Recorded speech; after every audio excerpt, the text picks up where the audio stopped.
அம்மா அநேக தடவை இந்த முட்டி வலி, கால் வலி, கீழெல்லாம் விழுந்திருக்கிறாங்க. ஆனா ஆண்டவர் இன்னைக்கு ஒவ்வொரு நிமிஷமும் அம்மாவோடு எவ்வளவு வலியா இருந்தா கூட ஆண்டவரை தேடக்கூடிய ஒரு உள்ளத்தை கர்த்தருக்கு முதல் கொடுப்பாங்க. ஆண்டவர் அம்மாக்கு செஞ்சிருக்கிற அந்த நன்மையை நம்ம எல்லோரும் கேட்கலாம்.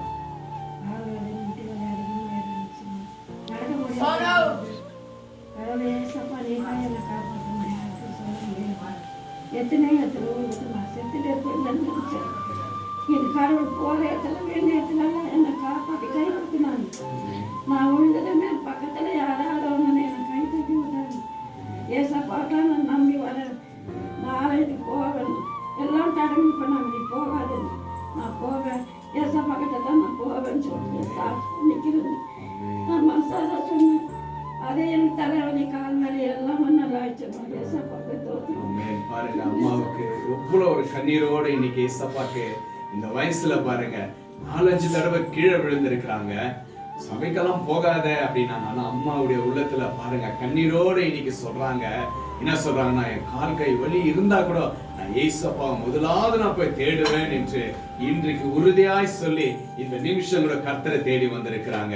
ஆண்டவர் உயிரை கொடுத்திருக்கிறார், ஜீவனை கொடுக்கிறார், இன்னும் பலனை ஏசப்பா கொடுத்து ஆசீர்வதிக்க வல்லவராக இருக்கிறார். பரலோக பிதாவே, இதோ ராஜா அம்மாக்காக செபிக்கிற ராஜா, எத்தனை போராட்டங்கள், எத்தனை கண்ணீர்கள், வேதனைகள் அப்பா, சரீரத்துல பலவீனங்கள், தடுங்கள் ஆண்டவரே. ஆனாலும் ஆண்டவர் ராஜா, எல்லா தடுகளுக்கு முன்பாக இயேசு ஒருவர் முன் நின்று அம்மாவை ஆசீர்வதித்து பலப்படுத்தினதற்காக நன்றி செலுத்துகிறோம் கர்த்தாவே ராஜா.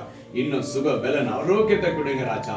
தாய் தகப்பன் உறவுகள் யார் கைவிட்டாலும் நான் உன்னை ஒருபோதும் கைவிடுவதில்லை, உன்னை நான் என்னுடைய உள்ளங்கையில வைத்திருக்கிறேன் என்று அம்மாவுக்கு நல்ல ஒரு ஆறுதலான ஆசீர்வாதத்தை நீங்கள் கொடுத்ததற்காக நன்றி செலுத்துகிறோம். மனதார வாழ்த்தி இயேசுவின் நாமத்தினால் அம்மாவை ஆசீர்வதிக்கிற நல்ல பிதாவே, ஆமென், ஆமென், ஆமென். கர்த்தர் உங்களுடைய வாழ்க்கையிலும் இப்படியாப்பட்ட நீங்க தனிமையா இருக்கும் பொழுதும் கர்த்தர் உங்களை பலப்படுத்துகிறவராக இருக்கிறார். விசுவாசிங்க, கர்த்தர் உங்களை ஆசீர்வதித்து பலப்படுத்துவார். Praise the Lord. God bless you.